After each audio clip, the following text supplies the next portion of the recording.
नमस्कार, मी पूनम कोळी घोडके, भाग्यलक्ष्मीची founder head. Bhagyalakshmi Navdurga great भेटचा प्रवास आपला रोजचा सुरू आहे. रोज एक नवदुर्गा आपल्या भेटीसाठी येतच आहे. तुमच्या भेटीसाठी मी घेऊन येतच आहे.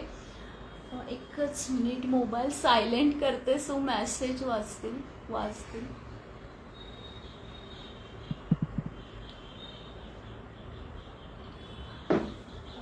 ओके. सो आजची महत्त्वाची गोष्ट, घटस्थापना आहे 15 तारखेला. उपवासाचे सीझन सुरू होत आहेत लेडीजचे, परंतु स्वतःच्या तब्येतीची काळजी घ्या.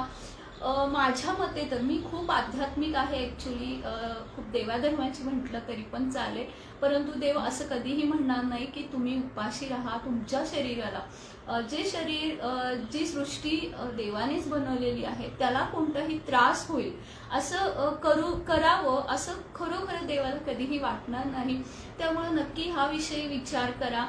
जरी उपवास केला तरी डॉक्टरांच्या सल्ल्याने मल्टीविटॅमिन्सच्या किंवा व्हिटॅमिन सीच्या गोळ्या सुरू करा असं माझं वैयक्तिक मत आहे. कारण प्रतिकारशक्ती कमी होते, व्हिटॅमिन्सची कमतरता भासावं लागते.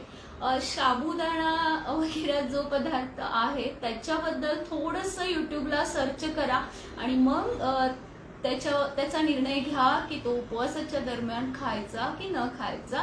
उपवास हा फक्त फलाहार जलाहाराचा असं मानलं जातं. कोणत्याही जुन्या साहित्यात साबुदाणा ह्याचा उल्लेख अजिबात कुठेच नाहीये. सो नक्की विचार करा.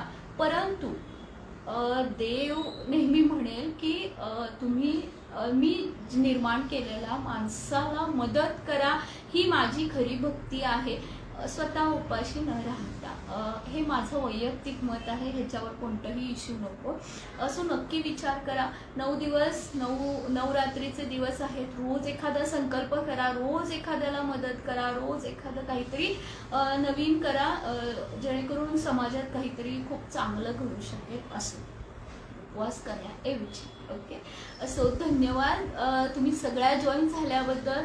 आजच्या नवदुर्गा आज ज्या आपल्याला भेटण्यासाठी, आपल्याबरोबर गप्पा मारण्यासाठी ज्या आलेल्या आहेत, त्यांचं नाव आहे Mrs Vaishali More ma'am. So त्या खूप छान स्वभाव असलेल्या अशा आहेत. नेहमी भाग्यलक्ष्मीला मदतीचा हात देणाऱ्या त्या आहेत. ॲक्च्युली मला आजही आठवतंय की त्यांना कुणीतरी भाग्यलक्ष्मीच्या ग्रुपला ॲड केलं होतं आणि मी त्यांना अजिबात पर्सनली ओळखत नव्हते, त्याही मला ओळखत नव्हत्या. परंतु आपला काहीतरी प्रोजेक्ट होता सोशल वर्कशी रिलेटेड, युनिफॉर्म वाटपचा. सो त्यांनी न विचार करता मला लगेच मदतीचा जो काही अमाऊंट आहे तो गुगल पे केला होता आणि तेव्हापासून जे काही त्या आजपर्यंत भाग्यलक्ष्मीला मदत करत आहेत, त्या आज तागायत नेहमी आहेत. आज त्या आपल्या टीम मेंबर सुद्धा झालेल्या आहेत आणि आजही कोणताही प्रोजेक्ट असेल तर पहिला मेसेज यांचा येतो, मॅडम झालं का सगळं पैशाचं नियोजन, फायनान्शियल झालं का, की काही अडचण असेल तर नक्की आवर्जून सांगा. ही अशी माणसं भाग्यलक्ष्मीला जोडली गेलेली आहेत. त्यामुळेच भाग्यलक्ष्मी आज 2 वर्षाच्या पूर्तीकडे आहे आणि यशस्वी वाटचाल त्यांची सुरू आहे भाग्यलक्ष्मीची. So Vaishali ma'am founder and principal आहे फ्युचर फाउंडेशन इंटरनॅशनल स्कूलच्या. गेली 5 वर्ष झाली त्यांनी या स्कूलची सुरुवात केलेली आहे. So hello ma'am. प्रश्न यांना विचारूया. त्याआधी जे ऑनलाईन आहेत त्यांनी कमेंट करा, ऑडिओ व्हिडिओ नीट आहे का. सो आपण पुढे जाऊया. सो मॅम थोडीशी तुमची ओळख करून द्या. नमस्कार, मी Vaishali Pratap More, owner and founder of futures foundation international school Sangli आणि MTTC डिप्लोमा कोर्सचं पण माझ्याकडती चालू केलेलं आहे मी या वर्षापासूनच, जूनपासून. तर त्याचंही फ्रँचायझीज मी घेतलेली आहे, चालू आहे आपल्याकडं. तर गेल्या 5 वर्षापासून मी माझं स्वतःचं स्कूल चालू केलेलं आहे. भरपूर स्ट्रगल केलेलं आहे. मॅडमशी आता गप्पा मारणारच आहोत आपण. तुमच्या शिक्षणाबद्दल आतापर्यंत जो एज्युकेशनल तुमचा प्रवास आहे त्याबद्दल थोडीशी माहिती सांगा. ओके.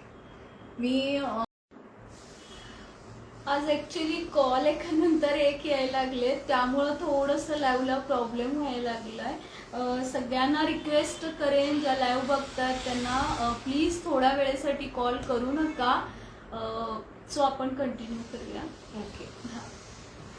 तर ॲक्च्युली एज्युकेशन क्षेत्रामध्ये प्लेनच ग्रॅज्युएशन होतं माझं, BCom झालेलं होतं. त्याच्यानंतर मी MTTC आणि BEd वगैरे मी केलं. नंतर कॉम्प्युटरचे काही MS ऑफिस, टॅली, CCC वगैरे असे काही कोर्स केले. त्याच्यानंतर मग पुढं टीचिंग फील्डमध्ये मी पडले. बऱ्यापैकी त्यांची जन्मभूमी सांगली आहे. सो त्यांचं जे काही शालेय शिक्षण आहे आणि माध्यमिक शिक्षण आहे ते सगळं सांगलीतच झालेलं आहे. पुढं जे BEd आय थिंक ना BEd हे केले ते पुणे युनिव्हर्सिटीमध्ये त्यांचं झालेलं आहे. सो करिअरची वाटचाल कशी आणि कधीपासून सुरू झाली तुमची? ॲक्च्युली लग्नानंतर जेव्हा न्यू मॅरिड होतो तेव्हा म्हणजे मी पुण्यामध्ये होते. तर पुण्यामध्ये असंच शेजारच्या एका मैत्रिणीपासून सुरुवात झाली.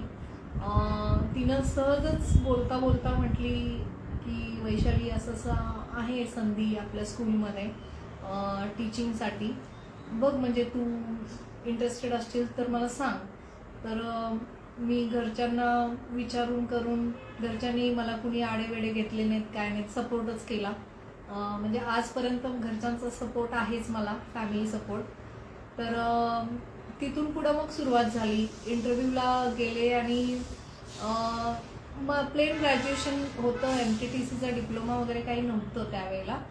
आणि त्या ह्याच्यावरती मला त्यांनी ॲज अ टीचर बरोबर को टीचर असिस्टंट टीचर म्हणून त्यांनी मला जॉब दिला, कारण इंटरव्ह्यू सक्सेसफुल झाला माझा. आणि थोडंसं त्यांना टॅलेंट, कष्टाळूपणा वगैरे असं म्हणजे थोडंसं त्यांना जाणवलं, प्रामाणिकपणा म्हणजे बोलण्यावरून वगैरे. तर त्यांनी ते हे केलं, संधी दिली मला. पेमेंट अगदीच म्हणजे 800 रुपये स्टार्ट होतं त्यावेळेला, म्हणजे 25 वर्षाखालचं पुण्यातलं पेमेंट 800 रुपये असिस्टंट टीचरसाठी. त्याच्यावरती मी सुरुवात केली. पण कंटिन्युटी काही मी कधीच ब्रेक केली नाही आज तागायत. म्हणजे माझ्या कामाच्या क्षेत्रामध्ये एज्युकेशन फील्डमध्येच मी कार्यरत राहिले. तिथून पुढं जी सुरुवात झाली ती म्हणजे माझं BCom असल्यानंतर कालांतराने त्यांनी 1 वर्षानंतर 2 वर्षानंतर माझं काम बघून करून माझ्यावर जबाबदारी दिली. अकाउंट सेक्शनमध्ये करणार का म्हणून मला विचारलं आणि मी तयार झाले, कारण अकाउंटिंग म्हणजे माझं फेवरेटच होतं सगळं विषय. तर मग अकाउंट सेक्शनमध्ये त्यांनी 9 ते 1 अशी ड्युटी दिली आणि 1 ते 3 टीचिंग दिलं. तर दोन्ही अनुभव घेत गेले मी. एक 10 वर्ष पुण्या साईडला मी काम केलं आणि नंतर मग आपल्या जन्मभूमी, कर्मभूमी या क्षेत्रात परत रिटर्न यावं लागलं. इथं मग इथं शिफ्ट झाल्यानंतर मग परत म्हणजे लांबचं अंतर होतं, म्हणजे पुण्यामध्ये सुद्धा 1-1 तासाचा जर्नी होता. आणि मग इथं पण मणेराजुरीला, सांगलीत आल्यावर मणेराजुरीला जॉईन केलं, मेरी एंजल स्कूल म्हणून. खूप छान, तिथंही मला भरपूर शिकायला मिळालं. पुण्यात ज्या काही आयडियाज होत्या पुण्यातनं शिकून आलेल्या, तर मी इथं जिथं जिथं काम केलं तिथं मी माझे आयडियाज दिलेले आहेत, माझं टॅलेंट दिलेलं आहे. आणि काही शाळांकडून पण मला बऱ्याचशा गोष्टी शिकाव्या लागल्या. मणेराजुरीच्या मेरी एंजल स्कूल आहे, ऑर्बिट इंटरनॅशनल स्कूल आहे, AB पाटील स्कूल आहे. AB पाटीलला पण मी इन्चार्ज म्हणून काम केलेलं आहे. तर एक ऑफिशियल एक्सपिरियन्स म्हणून शेवटचा जॉब होता माझा AB पाटीलचा. झीलमध्ये पण एक 6 महिने होते मी, नवीन शाळा होती, शेवटच्या 6 महिन्यात मी केलं. तिथून पुढं मग मी माझी शाळा सुरूच केलेली होती. मग पण म्हणजे इतक्या ठिकठिकाणी मी काम केलं, कंटिन्युटी म्हणजे असं लगेच एका वर्षात सोडलेलं नाही. पण एक जिद्द होती, चिकाटी होती, कष्ट मेहनत तर घेत आलेच होते, स्ट्रगल पण होता आयुष्यामध्ये. पण पूर्ण केलं. म्हणजे नोकरीचे जवळजवळ 22 वर्ष होते आणि माझ्या स्वतःच्या शाळेचे जवळजवळ 5 वर्ष आता संपत आली. खूप मोठा प्रवास त्यांनी शैक्षणिक करिअर मध्येच म्हणजे त्यालाच जास्त प्रेफरन्स देऊन त्यांनी ह्याच क्षेत्रामध्ये काम केलेलं आहे.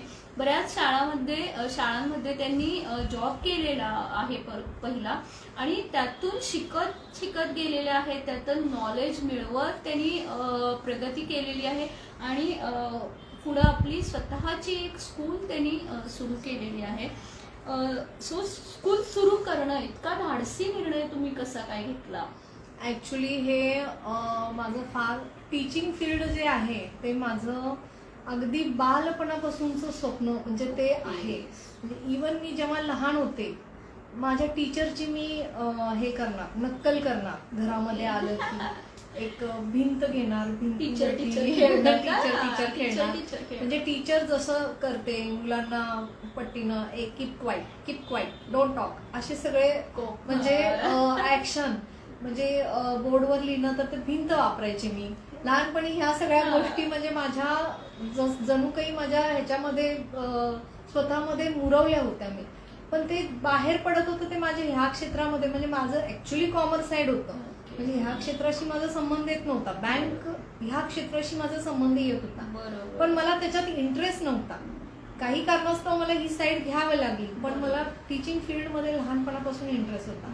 आणि तिथून पुढं मग काही कालानंतर जॉबच्या एक्सपिरियन्स वगैरे घेतल्यानंतर कॉन्फिडन्स लेवल जरा कमी होता जॉब क्षेत्रामध्ये, की माझं ते स्वप्न होतं की मला पण म्हणजे माझी शाळा काढायची, मला टीच करायचंय, मला माझ्या पद्धतीनं मला मुलं घडवायची, हे एक माझं ध्येय होतं.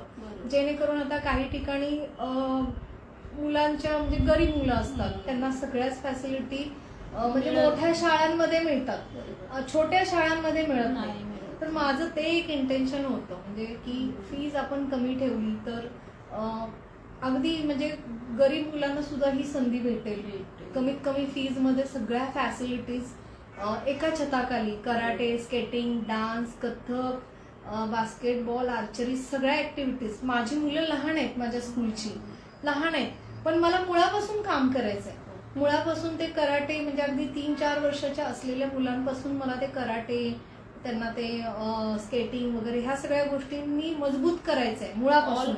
ऑलराऊंडर कमी पडता कामा नयेतच. आणि आमच्या स्कूलमधून फ्युचर्स फाउंडेशन इंटरनॅशनल स्कूलमधून बाहेर पडलेली जी मुलं आहेत ते बाहेरच्या फर्स्ट स्टँडर्ड मध्ये गेल्यानंतर 100% तिथले शाळेतले टीचर्स, प्रिन्सिपल विचारतात की कुठल्या स्कूलमधून आलेला आहे हा विद्यार्थी, एवढा कसा तयार आहे.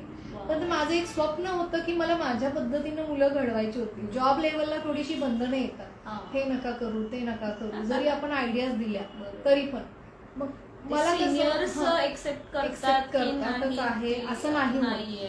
मग ते आणि फीज मध्ये थोडं कन्सेशन दिलं की म्हणजे एक गरीब, आता मी ट्युशन सुद्धा घेत होते तर काही ठिकाणी मुलं त्यांचे एक्सपिरियन्स मला शेअर करायचे की मॅडम कराटे काय असतं, कसं असतं. काही मुलं रिच फॅमिलीतून आलेली ते म्हणणार की आम्ही आमच्या स्कूलमध्ये कराटे घेतलं. गरीब मीडियम वर्गीय, मध्यम वर्गीय जे मुलं असणार ते म्हणणार की ते कुठं असतं, आम्हाला शिकायला मिळेल का हे.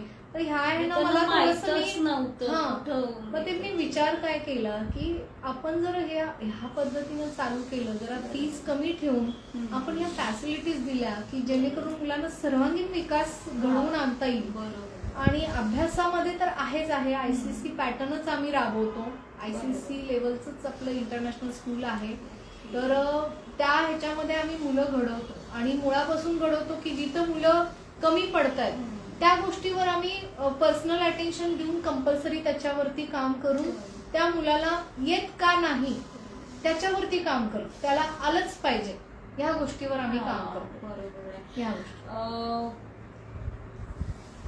बऱ्याच गोष्टी त्यांनी शेअर केलेल्या आहेत. स्वतःच्या प्रमाणे मुलं घडवण्याची जी इच्छा होती त्याच्यातूनच त्यांनी हा धाडसी निर्णय घेतलेला आहे. स्कूल स्वतःचं सुरू केलेलं आहे जिथं त्यांना स्वतःचे जे काही आयडियाज आहेत ते प्रेझेंट करता येतील, त्या इम्प्लिमेंट करता येतील. ह्याच हेतूने तुम्ही त्यांच्या बोलण्यातील एक शब्द नोटीस केला असेल, त्या आमची मुलं माझी मुलं हा शब्द जो वापरतात तो खूप ॲप्रिशिएबल आहे. सो खूप त्यांचं त्याबद्दल कौतुक. फायनान्शियल प्रॉब्लेम आले असतील काहीतरी, सो त्याबद्दल काय सांगाल आणि फंडिंग कसं केलं, म्हणजे फंड कसा? ऍक्च्युली खरं सांगायचं तर फायनान्शियल प्रॉब्लेम होतेच. म्हणजे हे माझी स्कूल जी मी चालू केली ती मी अक्षरशः शून्यातून हे माझं छोटंसं विश्व निर्माण केलेलं आहे या 5 वर्षामध्ये. म्हणजे जॉब ज्या वेळेला शेवटचा जॉब मी करत होते त्या जॉबमधून दर महिन्याच्या सॅलरीत म्हणजे मी 1 रुपयाची कोणाची मदत घेतलेली नाही, कुणाला 1 रुपयाही मागितलेलं नाही, कुणी केलेलंही नाही. त्यामुळं आणि अपेक्षाही मी केली नव्हती कधी कुणाची. मला कसं स्वतःच्या बलबुत्यावरच मला माझं उभं करायचं होतं जे काय आहे. तर मी जॉब लेवलला जेव्हा होते माझं ते स्वप्नच होतं. आणि ज्या वेळेला मी शेवटचा जॉब केला AB पाटीलचा, प्री प्रायमरी इन्चार्ज होते, तिथं मी हेच कारण सांगितलेलं की मी माझी स्वतःची स्कूल काढणार आहे आणि त्यामुळे मी कंटिन्यू करू शकणार नाही. तर ह्याच गोष्टीवरती मी ते राजीनामा दिला. आणि पण जोपर्यंत मी तिथं काम करत होते दर महिन्याच्या सॅलरीमधून स्कूलसाठी लागणाऱ्या गोष्टी दर महिन्याच्या सॅलरीतून दर महिन्याला मी 2 ते 3 हजारच्या वस्तू मी घेत होते. म्हणजे टेबल्स, चेअर्स अगदीच मी 40-50च्या रेंजमध्ये घेतलेले नाही आहेत, अगदी डझन घेतलेले आहेत. डझनभर चेअर्स, डझनभर टेबल्स, मग सगळे नोटबुक्स डझनभर, बुक्स डझनभर हे. आणि अगदी त्या डझनभराच्या हिशोबानेच माझी सुरुवातीची ऍडमिशन झाले. 10 ते 12 ह्या ऍडमिशनवर मी माझी शाळा चालू केली. ऑक्टोबरपासून प्ले ग्रुपची मुलं वाढली 10, मग ते 25 झाले, मग दुसऱ्या वर्षामध्ये 35 झाले, मग तिसऱ्या वर्षामध्ये 40-50, चौथ्या वर्षामध्ये 60-70च्या रेंजमध्ये म्हणजे माझ्या शाळेची स्ट्रेंथ झाली. तर 5व्या वर्षामध्ये सुद्धा 60ची स्ट्रेंथ आहे माझी. जे कोणी असं म्हणत असेल की आमच्याकडे फायनान्शियल प्रॉब्लेम आहे, फंड उपलब्ध नाही आहे, त्यांच्यासाठी आजची जी नवदुर्गा आपली आहे ती एक खूप छान उदाहरण आहे. कारण त्यांनी नाही जमत नाही एकदम घेण्याचं, तुम्ही मग आग्रह करूच नका, थोडं थोडं घ्या पण सुरुवात करा. त्यांनी डझनावारी म्हणजे एक 10-12 पहिल्या सुरुवातीला खरेदी केलेली आहे स्वतःच्या स्कूलसाठी. आणि मग आज इतकं मोठं सगळं काही त्यांचं तयार झालेलं आहे. एकदम आग्रह त्यांनी केलेला नाहीये, पण ती कंटिन्युटी ठेवलेली आहे, हे महत्वाचं आहे. सो फॅमिली सपोर्ट बद्दल काय सांगाल? फॅमिलीचा खूप छान सपोर्ट आहे मला यात. खरंच म्हणजे सगळ्यात जास्ती श्रेय मी माझ्या मिस्टरांना देते. कारण कुठलीही गोष्ट म्हणजे मी कुठली एखादी गोष्ट करू इच्छिते तर ऍटलिस्ट मला त्यांनी कधी कुठल्या गोष्टीला अडवलेलं नाही, उलट सपोर्टच केलेला आहे. माझ्या स्कूल लेवलला जिथं जिथं मला त्यांची मदतीची गरज भासली आहे तिथं माझ्या मिस्टरांनी मला सपोर्ट केलेला आहे, मदत केलेली आहे. आणि माझा मुलगा तर नेहमी असतो माझ्या पाठीशी, अगदी सावलीसारखा. प्रज्ञेश माझा मुलगा असतो. माझ्या घरच्यांकडून सगळ्यांकडून सपोर्ट आहे मला. आणि म्हणजे आहेच, नेहमी कधीच मला दुखावलेलं नाही या बाबतीत. कार्यरत जिथं जिथं मी आहे तिथं अगदी म्हणजे नेहमी आहे माझं, सावलीसारखी सोबत आहे. सो कदाचित हे त्यांच्या प्रगतीचं रहस्य आहे. आणि इतकं काही करण्यामध्ये फॅमिली सपोर्ट हा खूप महत्वाचा असतो. मोरली ते जेव्हा सपोर्ट करतात, फक्त जेव्हा ते म्हणतात की तू कर, योग्य आहेस आणि आम्ही तुझ्या पाठीशी आहे, हे खूप मोरली स्ट्रॉंग आपल्याला बनवतं. आज आपल्या टीम मेंबर बऱ्यापैकी खूप जॉईन झालेल्या आहेत. हरमित मॅम आहेत, आशा राणी आहे, आशा राणी रोज असते आपल्या प्रत्येक लाईव्हला, आबिदा आहे, सोनल मॅम आहेत I think. So thank you so much आपल्या टीम मेंबर. आज सुचित्रा मॅम सुद्धा आहेत. सो बऱ्यापैकी आज टीम मेंबर आहेत आपल्याला लाईव्ह बघत आहेत. तुमचेही काही क्वेश्चन्स असतील तर कमेंट करू शकता. सो स्ट्रगलिंगचा पिरियड प्रत्येकाच्या सक्सेसमध्ये असतो. सो त्या बाबतीतला एखादा प्रसंग तुम्ही सांगाल का? हो, स्ट्रगलिंग म्हणजे ऍक्च्युली अगदी सुरुवातीच्या काळामध्ये जेव्हा मी 800 रुपये पगारावर काम सुरू केलं, नोकरी टीचिंग फील्डमध्ये, त्यावेळेला जर्नी 1 तासाचा होता.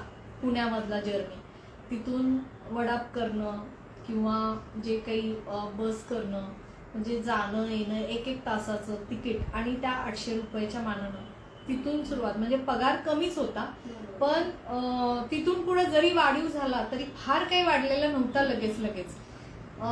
पण ते येणं जाणं, खडतर, ऊन वारा, थंडी, पाऊस, तिकडून इकडं शिफ्ट झाल्यावर सुद्धा मनेराजुरी सारख्या ठिकाणी जाणं येणं, ऊन वारा, थंडी, पाऊस, अगदी 2 व्हीलरवर सुद्धा प्रवास केलेला आहे. हे सगळं स्ट्रगलच आहे. फायनान्शियली पण स्ट्रगलिंग होत्या, अडचणी होत्या, खर्च होते, सगळे मॅनेज करणं हे फार मोठं स्ट्रगलिंग होतंच ते. पण जिद्द, चिकाटी, कंटिन्युटी, प्रामाणिकपणा, मेहनत हे सगळं मी धरून ठेवलं, सोडलं नाही. नेहमी जोपासलं ते, मी सोडलं नाही. आणि माहिती होतं मेहनतीनं पुढं जात राहणं, कष्ट घेत राहणं, कष्टाचं नेहमी फळ.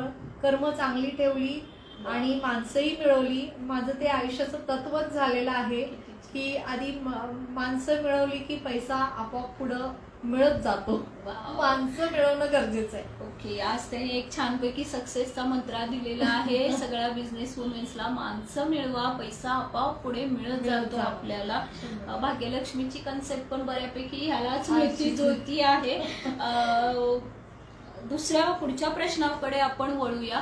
असो, त्यांचा पहिला पगार लक्षात ठेवलेला आहे. त्यांनी 800 रुपयाच्या पगारावर त्यांनी जॉब केलेला आहे आणि तेव्हापासूनचा आतापर्यंतचा हा त्यांचा सगळा प्रवास आहे. सो छोटं मोठं असं काही नसतं. जे इन्कम असतं ते खूप आपल्याला सॅटिस्फाय देणार आणि खूप प्राऊड फील करणारच असतं. सो नक्की या बाबतीतला विचार करा. बिझनेस वुमेन्सला तुम्ही काय सांगाल, ज्या काही सगळ्या बिझनेस करणाऱ्या आहेत, स्ट्रगल करणाऱ्या आहेत वगैरे, ह्यांना काय सांगाल? माझं सगळ्यांना हेच सांगणं असेल की सगळेजण ऍक्च्युली युनिटीने सगळे काम करतायत, एकमेकाचा हात धरून वरती जात आहेत. माझं हेच म्हणणं आहे की आयुष्यामध्ये चढ उतार हे असतात, सगळ्यांना असतात. बिझनेस म्हटलं की चढ आला उतार आला. चढ आला म्हणून कुणी उतू नये, मातू नये, आणि उतार आला म्हणून कुणी खचून जाऊ नये. तर जे चढलेलं आहे त्यांनी उतार ह्याच्यावरती जे उभं आहे त्यांनी हात देऊन त्याला वरती खेचावं, म्हणजे सगळ्यांना बरोबर घेऊन वरती जावं. आणि जिद्द, मेहनत, चिकाटी, कष्टाळूपणा, प्रामाणिकपणा याला धरून ठेवावं, ह्याला कधी सोडू नये. यश आपोआप पदरात पडेल. खूप छान विचार आहेत त्यांचे. आणि आपला भाग्यलक्ष्मीचा जो पोस्टर बॅनरवरचा जो आहे तो असाच आहे की एक पहाडावर उभा राहिलेल्या व्यक्तीनं खालच्या व्यक्तीला हात दिलेला तो पोस्टर आहे. आणि हीच कन्सेप्ट सक्सेसफुल होणाऱ्या व्यक्तींनी पण आजपर्यंत वापरलेली आहे आणि त्यामुळेच कदाचित ते आज एक सक्सेसफुल आहे. सो शेवटच्या प्रश्नाकडे आज आपण वळत आहोत. तुम्हाला आणखीन काही बोलायचं आहे का? खूप छान आज त्यांच्याशी गप्पा मारून खूप छान वाटलेलं आहे. खूप छान पर्सनॅलिटी आहे, नेचरही खूप मस्त, मला आवडणारा नेचर आहे. शेवटचा प्रश्न म्हणजे स्कूल फाउंडर म्हणजे एक प्रिन्सिपल, स्कूल फाउंडर की जॉब करणारी टीचर, कुणाला जास्त महत्व, म्हणजे तुमचं मत कोणाला द्या?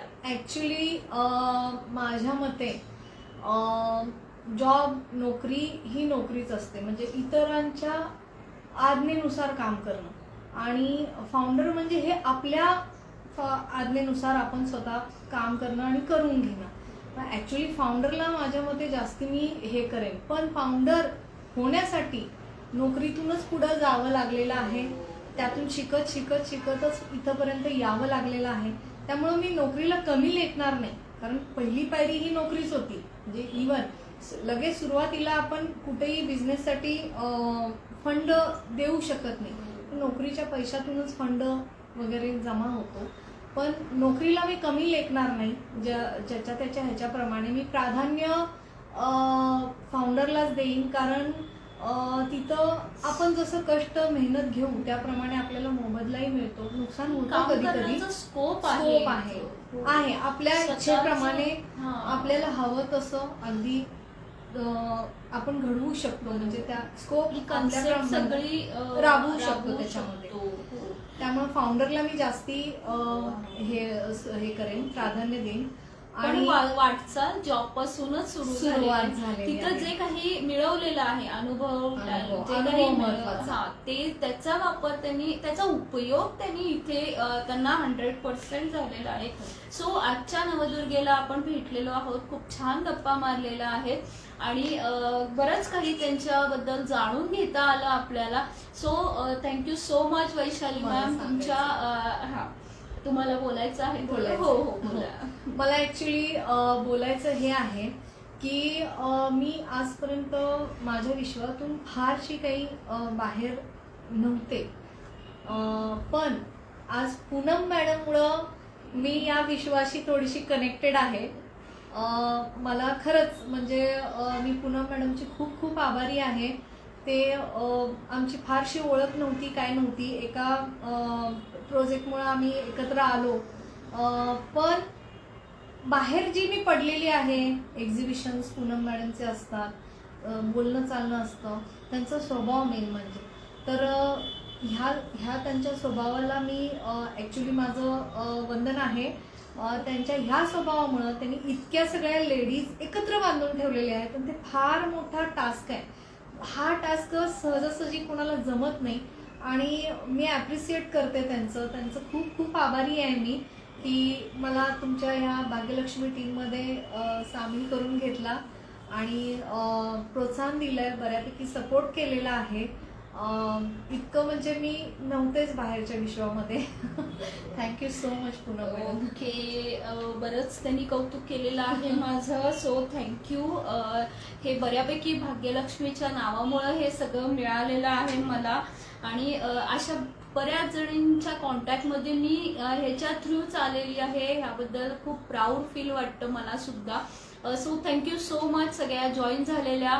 लाईक करा, शेअर करा, कमेंट्स नक्की करा. ह्यांची आज गप्पा कशा वाटल्या तेही नक्की कमेंट करून कळवा. उद्या 1 वाजता आपण आणखीन एका आपल्या नवदुर्गेला भेटणार आहोत. मिसेस स्मिता चव्हाण पाटील मॅम, ज्या इंजिनियर आहेत, शिवास्तू फर्मचं त्यांचं नाव आहे. सो त्यांच्याशी उद्या खूप जाणून घेणार आहोत. खूप टॅलेंटेड अशी पर्सनॅलिटी आहे, खूप शांत स्वभावाची, पण टॅलेंट खूप आहे त्यांच्याकडे. सो त्यांना उद्या भेटण्यासाठी नक्की या, उद्या 1 वाजता. So thank you so much. Thank you.